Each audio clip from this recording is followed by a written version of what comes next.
Not another 1,000 True Fans video. No, baby, not another 1,000 True Fan Theory video, because I promise you, it has never been broken down quite like this before. Why? Because in this space, we only do visionary and we only do creative. I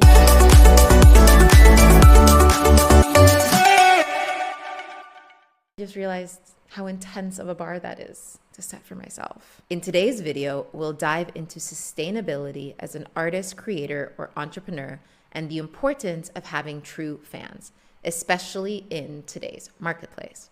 We'll talk about what exactly is a true fan, why they matter, and break down why transforming your art into experiences is the missing piece in your expansion plans towards creating and keeping true fans. Hello everyone. My name is Jessica Suarez and welcome to my channel. This is a space where we celebrate, discuss all things creativity, liberated self-expression, and actualization through the creative process. A home and community for all my fellow visionary artists. And today we're talking the 1,000 True Fan Theory. Now, this might be a theory that you've heard about in the past. It was published, I think, in 2006 or 2008. And I'm excited to get into it with you all today, albeit from a slightly new and fresh perspective. You'll want to stay with me till the end, because not only will we be talking about how important true fans are and how to create true fans by transforming your art into experiences, I'll also be giving you 7 foolproof ways that you can go about transforming any piece of art into an experience. And that's right, baby. Let's strap in. First things first, let me tell you what we're not going to be talking about today. We are not going to be talking about sustainability as a synonym for money. There are plenty of resources that dive into the nitty-gritty of cents and dollars as it relates to the true fan theory. And who knows, one of them might even be linked below. But that's not what we're going to talk about today too much. We're also not going to talk about social media. What? How are we going to do that? We're just not going to talk about social media today, mis amores. Again, it's been done. There are so many resources, and quite frankly, there are people that can do that better than me. And I want to give you alternatives to what we usually hear around getting our work out there, marketing, spreading the news. Not spreading the news. No, no, no, no, no. I'm pretty sure that's not how that song actually was. Instead, we are reimagining the 1,000 True Fan Theory as a tool for connection, creative integrity, and long-term stability. So let's start with the basics. The 1,000 True Fan Theory was presented by Kevin Kelly as a framework for artists, creatives, and entrepreneurs to make a sustainable living. And it's refreshingly tangible. The theory goes that if you have 1,000 fans, each paying $100 a year into your work, then that equals $100,000 a year, right? Nice round numbers, nice and easy, something to hold on to. And here's the thing. The arts are full of what Andy J. Pizza calls lottery winner stories, right? The outliers, the overnight successes, the ones who strike gold in a viral moment or massive deal, right? The thing is, these stories is they often leave us feeling inspired, but also maybe discouraged, right? There's no way of extracting a pattern out of a lottery winner. It just cannot be done. It's chance, it's luck, it's an outlier. The 1,000 True Fan Framework offers a counterbalance to this narrative, right? It offers a practical roadmap towards building sustainability, not based on luck, but on nurturing genuine relationships with your audience. And it gives us visionary artists who can be so magnetized by shiny object syndrome, something tangible to work with, a goal to move towards. Now, there have been critiques of this theory, absolutely, right? People were unclear whether Kevin Kelly meant profit or revenue. He later released another edition in which he clarified that he did mean profit. And others have run huge calculations to see, okay, but how many people would actually need to know you exist in order to then create 1,000 true fans from that pool? And the numbers have ranged from the tens of thousands to the millions, right? And these are valid questions. These are valid perspectives. These are valid critiques.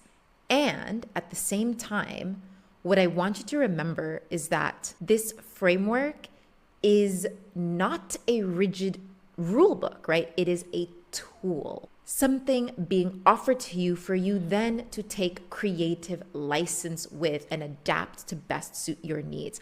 And as visionary artists, what are we doing if not taking creative license, right? We're not rulebook people. You don't need to aim for $100,000, right? Craft a number that feels reflective and relevant to your own lifestyle, where you're at right now. Maybe that's $50,000. Maybe that's $20,000. Let it be a number that both inspires you and feels attainable, not something so intimidating that it stops you from taking action at all. And the 1,000 fans at $100 per year, that's just a starting point, right? Maybe you need less fans. Maybe you need more fans. It really depends on what is the price point of your offering itself. Like if you're hosting a retreat, I hope to God you're charging more than $100. And if you're not, let this be your permission slip to charge more than $100 for that retreat. An approach that I love is in his article, breaking down the 1,000 True Fan framework, Paul Jarvis offers us a formula, right? He presents X fans at Y dollars per fan equals 100,000. Now, it's up to you to make that formula work. Let's take it back to math class, y'all, by playing around with the X and the Y values, right? He goes one step further and even accounts for the occasional shopper, because why not, right? Creative license. He offers us a formula that reads X fans at Y dollars per fan plus 2X shoppers at Z dollars per shopper equals $100,000, right? So many ways to take this as your foundation and expand from there to best suit your needs. This structure provides direction and grounding, right? While still allowing for the flexibility and the creativity of your own individual, unique, visionary artiste needs. This is ultimately about designing an approach that best suits your life in this present moment. It's about taking ownership for your life. And we love taking ownership for our lives. And so what the fuck is a true fan, right? Well, it's exactly what it sounds like. A true fan is someone who loves your work so deeply that they'll engage with everything you create, right? Yes, everything. They'll buy your books, they'll listen to your podcast, they'll go watch you in concert, listen to you speak at that conference. They will follow your creative journey with devotion, right? And excitement. And true fans are the lifeblood of creative entrepreneurship. They're kind of like modern day patrons, right? Someone who is invested in supporting your work because they believe in it, because it resonates with their own values, their own joy, their own liberation, their own transformation. It's about so much more than the product. And this connection goes way beyond money. They're the people who send you heartfelt emails and tell your friends about them. That's such an important piece of it. They're the ones that'll bring their dates to your book signing, right? Because sharing your work allows them to reveal a part of who they are to the people in their world and in their community as well. They celebrate your evolution as if it is their own. For some, even supporting your work feels like somehow a part of their own liberatory journey and creative process, right? I think about my first feminine embodiment teacher, Alexandra Roxo, and I am obsessed with everything Alexandra creates, right? I watched her TV show, Be Here Now-ish? I think it was Be Here Now-ish. And I read all the articles she publishes. I bought all of her books, pre-ordered. I've taken her courses. I just signed up for her latest course. And this is now going on for 6 years, right? I don't purchase every single thing she released. I can't state that, but by and large, every year I'm investing into her work. And just over a year ago, she had a child, right?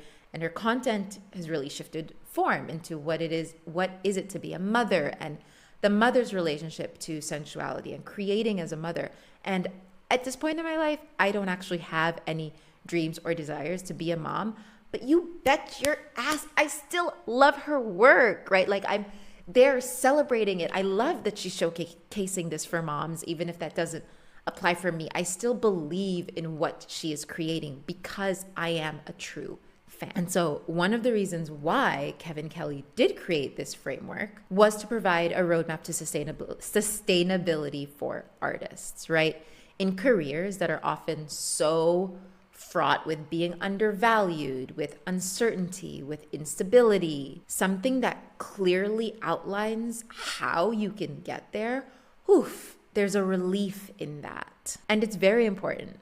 But I want to talk about a deeper kind of sustainability, right? The sustainability of sustenance, right? That sustenance that keeps you creating. For most visionary artists, the deepest motivator isn't money, it's impact. It's knowing that you're touching the heart of others, that you're sparking transformation and awakenings, that you're instilling permission and liberation in those that are engaging with your art, with your work. It's really knowing and feeling that you're making a difference in this world, right? No matter how big or how small, that what you are creating has ripple effects. That's what keeps us going. And having true fans is a shortcut into that kind of sustainability, that kind of motivation. If you know, right, that the moment you drop something, those 200 people are going to rush to listen to it, or you get that thank you note or that email after someone has just completed your latest online course. Oh my gosh, that feels so good. And maybe it's a person who had actually bought your first online course and they're still there, like celebrating your growth, celebrating your evolution alongside with you, right? I have very recently in my Patreon, I had someone sign up like as a new member, and they showed up on my thing and they were pledged like $1 a month or something. And I was so confused because I don't have a tier at that rate. So I emailed the support and they're like, oh yeah, this is just someone who signed up for like a donation amount. And that touched my heart so much because yes, maybe they can't afford the $20 a month, but they love my work where I release it in the free spaces so much that they're supporting with what they can per month. And I love that so much. It's $1, but in some ways it excited me more than all the other patrons that signed up because they just did it out of their own, volition. I am also wildly obsessed with the podcast Reroute with Eamon and Beck, and with Eamon and Beck in general. And I watched pretty much all the podcast episodes the day they dropped. The last one was out for 17 minutes before I watched it. And of course, I watched the whole damn thing, right? They have a tea company. I love that tea. They released a card deck. 100% I've already worked that card deck into my next event because I love the work that they do and how they show up in the world and how they express themselves so much that supporting the tea company, watching the YouTube, buying the card deck, they don't feel like I don't necessarily need any of those things, but it's something that I do as a true fan. So if anyone knows Eamon and Beck, I would love to have them on my podcast. So hit a girl up. So yes, the money matters, right? And for us visionary artists, knowing that we're making an impact, that we're making a difference, that is like gold for us. It's like catnip, right? It keeps us going. Those signs and those nudges from the universe that you're on the right path, those are amazing. And very often they come through and in the shape of true fans. They remind you why you started creating in the first place. They're there in your audiences, right? If you're like a small town local band, maybe you've noticed the same person at every single one of your shows. I remember I was in Bali and there was this DJ that I fell in love with. I loved the way he played and I was at everything that he was playing at. And then one day he was like, I'm starting to feel embarrassed because I'm playing some of the same songs. And I'm like, oh no, thank you. Like, this is just a joy to get to engage in your work like this. So it's such a special relationship, the relationship that you can cultivate and nurture with your true fans. And I got very excited about that. But I do want to really hammer in the point that this dynamic is incredibly special. And having someone show up for you, share your work with the world, celebrate you, it is sustenance, right? It keeps you going. It sustains you in a field, in an environment, in a context that often has its dips and hurdles and challenges. Knowing that you have those true fans is something that can absolutely keep you going when shit gets real and shit hits the fan. And when your creativity is your path to self-actualization, right? The Via Creativa, a lot of what this whole space is about. If you don't know what I'm talking about, go watch the Via Creativa framework video. When that is the case, it's important, it's imperative that you keep going.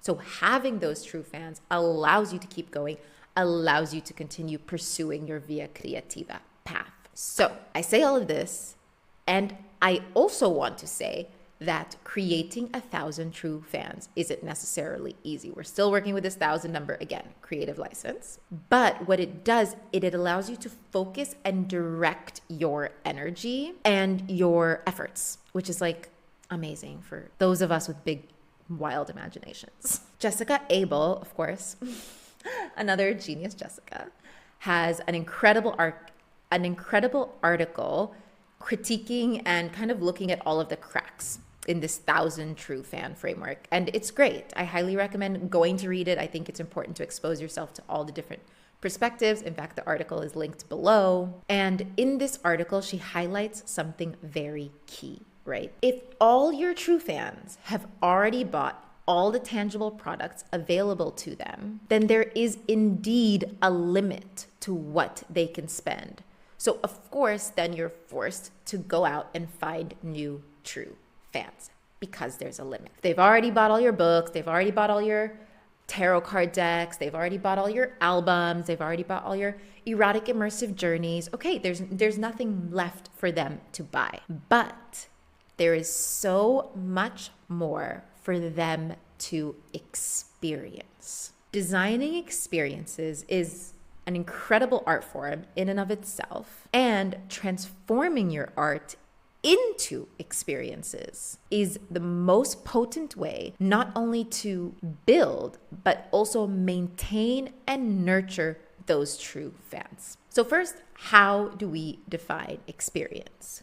Well, Webster's defines experience: practical contact with and observation of facts and events, or an event or occurrence which leaves a practical impression on someone. I want to highlight practical contact with and leaving an impression, right? Being somehow memorable. In the world of neuroscience, this impression leaving is called saliency. When things are salient, we remember them. We learn things more easily. When things stand out from the context around them, they become a part of who we are, a part of how we understand the world, a part of how we process. They stick out, they're salient. And how can we offer both practical contact and saliency? Through experiences, baby. When your followers get to not just consume or observe your art,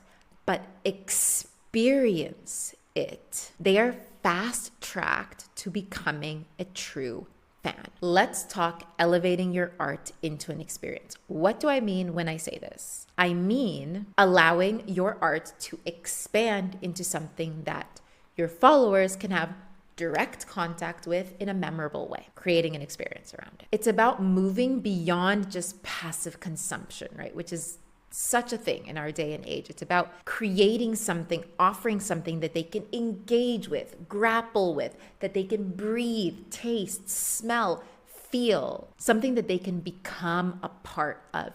Now, when we're talking experiences, we usually jump right to like live big group events usually, right? And I love those. I love my big group events. And I want to clarify that that is not specifically what I'm talking about when I'm talking about an experience. Experiences don't have to be like a gallery launch or a panel discussion or a concert. It can take on any form that allows your audience to step into that creative world, right? I think of like choose your own adventure novels or solo journaling role-playing games or question decks, as I mentioned earlier, or board games. Those are also experiences. Oh my God. Or like those like artist auctions, like auction $100,000 and spend a weekend with so-and-so.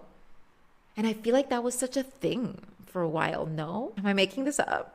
Did I timeline jump? I feel like that was definitely a thing at some point in human history. And if it wasn't, you're welcome. Let's bring that back, bring that in. Anyway, I say this because for me, it is important to speak to the full range of visionary artists, right? And not all of us are like extroverted, center stage public speakers. Some of us are more introverted. Some of us just like more smaller, intimate dynamics. Some of us like to be completely anonymous and behind the scenes. You can still do that while creating and crafting experiences for your followers to then allow them to become true fans. So let's dig into the psychology, the neuroscience, and the practical reasons for why experiences are such a powerful tool for creating and keeping true fans. And then we'll wrap this all up with the fun part, 7 practical ways that you can transform any piece of art into an experience. So if you're liking this video so far, be sure to subscribe so that you don't miss more amazing, fun, visionary artiste content like this. Let's get into it. So number 1, emotional resonance. Experiences create emotions and emotions create memories. Neuroscience shows that emotionally charged moments are far more likely to be stored in our long-term memory. And also, we love emotions, right? Even when we say we don't, we love to feel. I want you to think about that person that's all like, oh, I'm stoic, I never feel, but how animated and intense they get when they're watching their favorite team like run behind the ball down a field, or you know, the way we feel when we're like singing sad songs or watching sad movies and we're just like crying and feeling, or at weddings when you look in the audience and people are like crying as dad walks his beautiful daughter down the aisle. We do love to feel, and when we are allowed and in fact encouraged to feel through some kind of an intermediary, right? A play, a movie, the game, it often feels safer, especially if we have the messaging or understanding that somehow feeling our own feelings isn't safe. So an example of this, a great one, is music, right?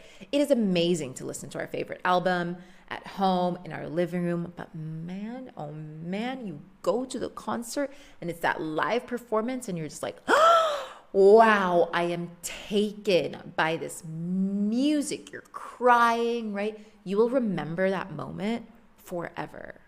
Or it's like a really shitty concert and you'll still remember it because you were like so surprised that your favorite artist could be that bad. Number 2, shared connection. Experiences allow us to connect not only with ourselves, right, through our emotions.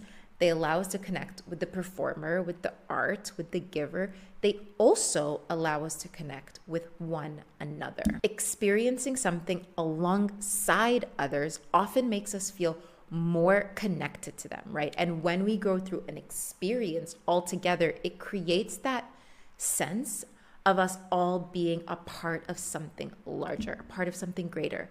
And everyone wants to feel like they're a part of something greater. So like I think of the Moth live storytelling events, right? And you go to the Moth and you get to meet all these other people that are into poetry, into storytelling, into vulnerability.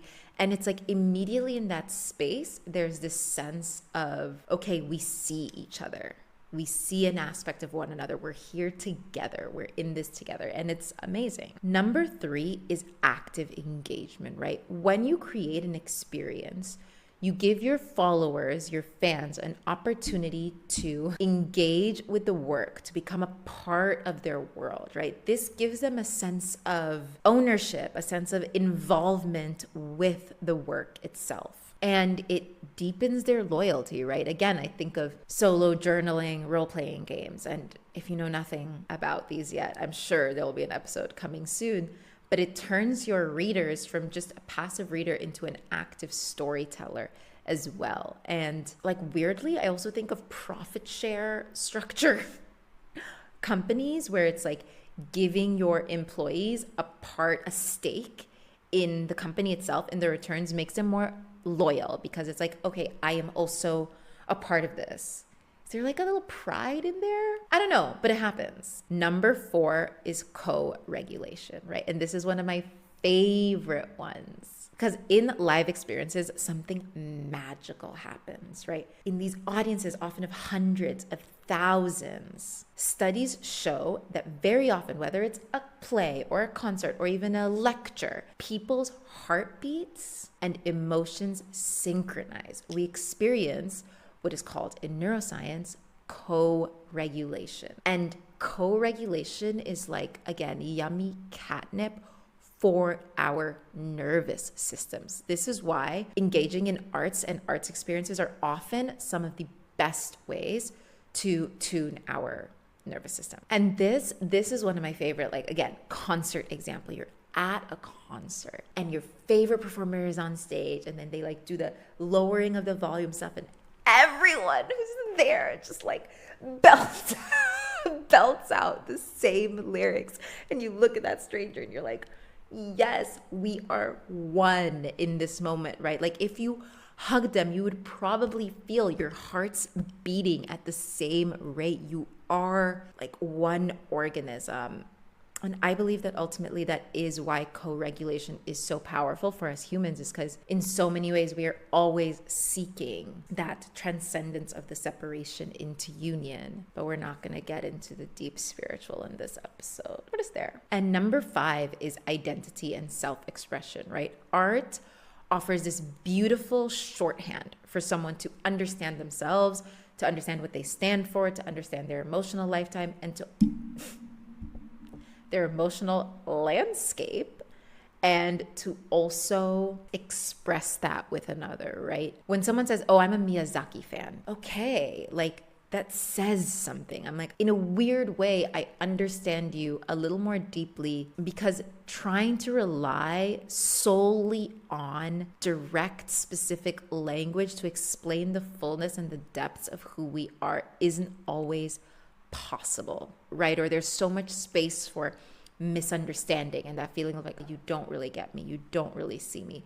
But sometimes just sharing like, oh, I'm a so-and-so fan, right? I love Nikki Giovanni, who just recently passed away. Wow, that tells me a little bit about who you are. And it allows me to understand myself more as like, okay, what do I stand for?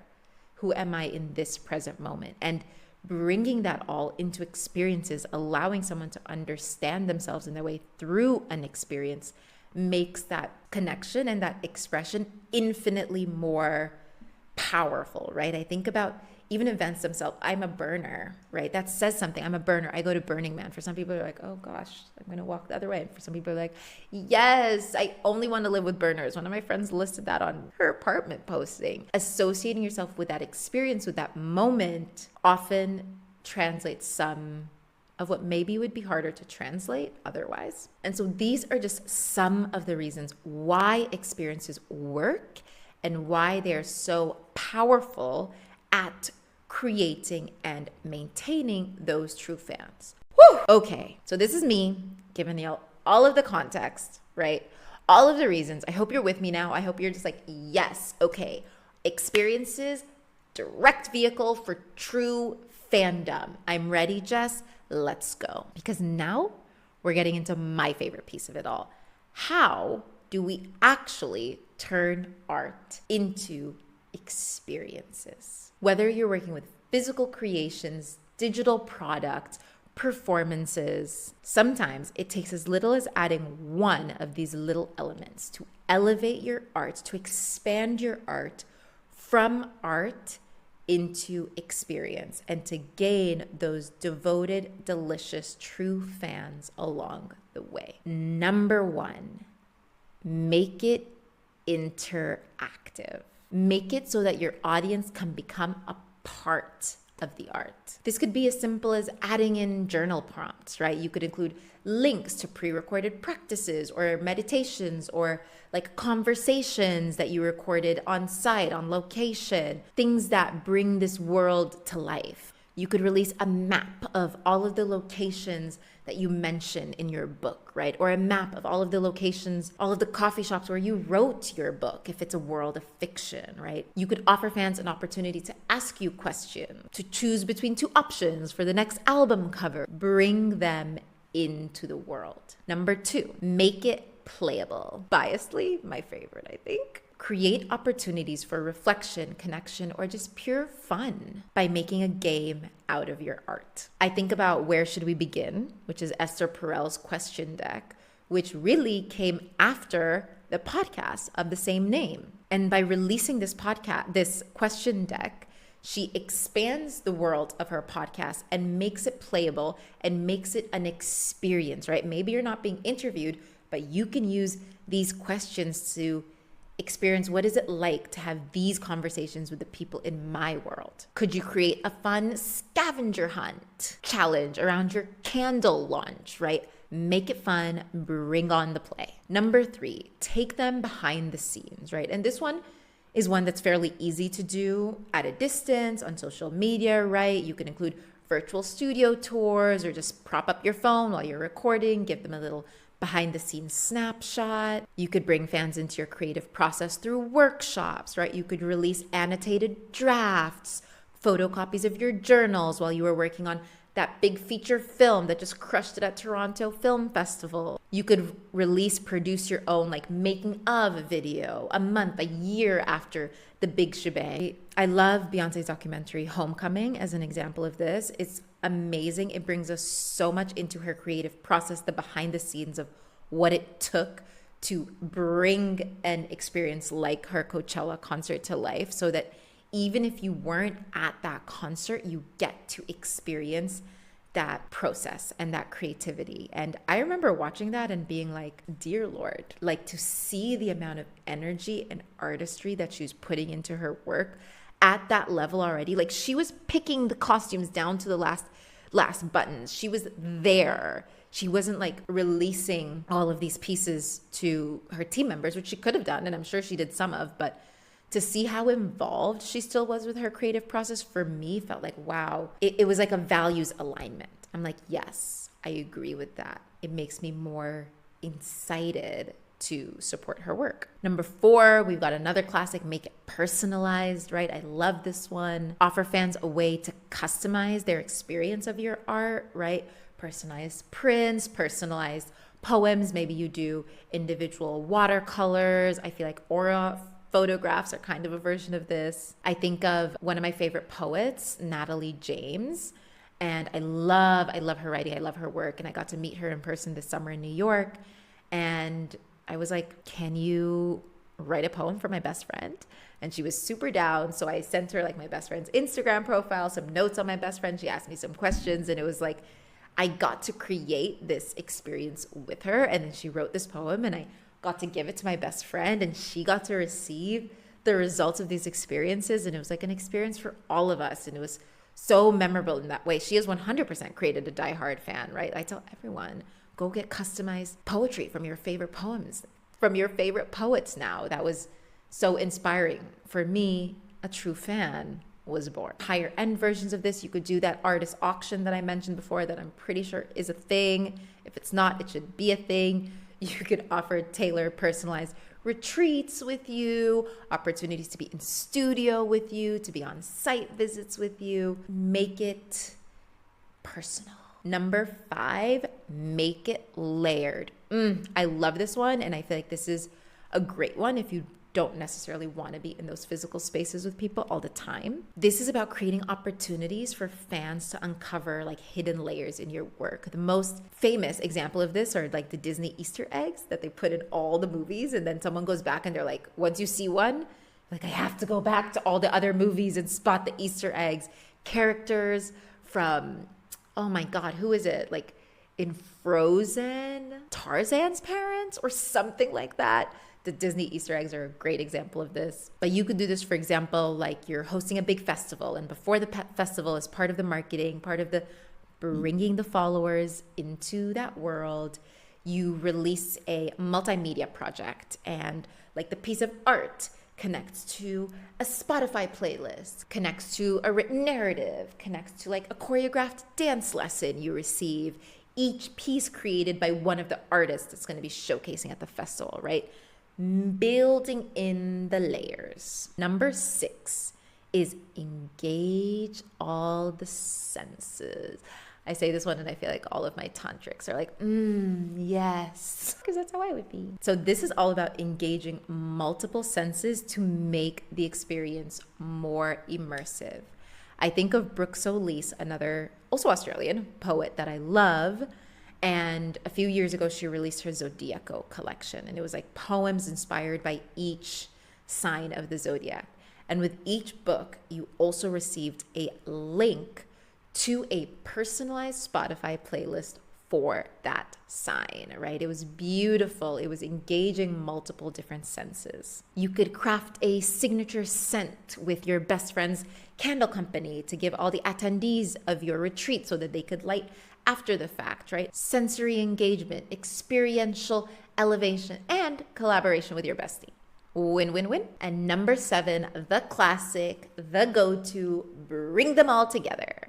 This one's about creating community. Build spaces where your fans can connect with one another. Make the work, the mission, the movement bigger than just you. This can look like a book launch or a concert, but it can also look like an online forum, right? A private Discord channel, a Patreon. It can look like a pop-up community event, right? You don't even really have to be there.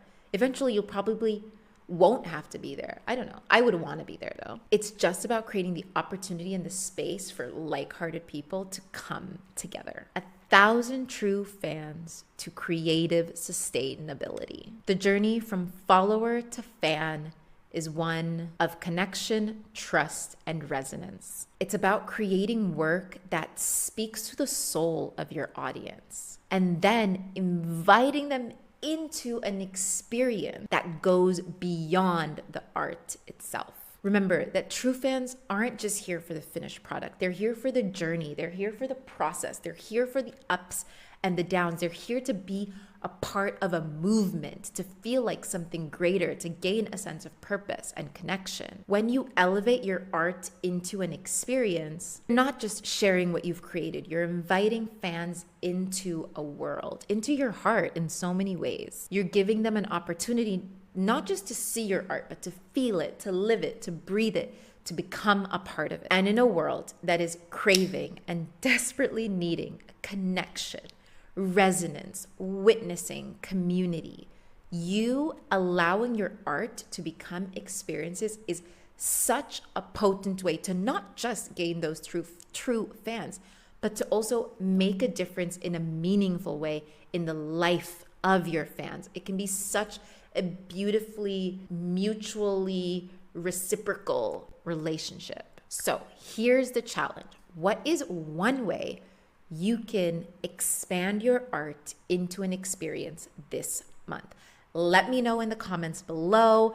Let me know your thoughts. If you have any other questions, if you're not subscribed yet to the channel, be sure to subscribe so that you don't miss any more delicious, yummy, visionary artiste content.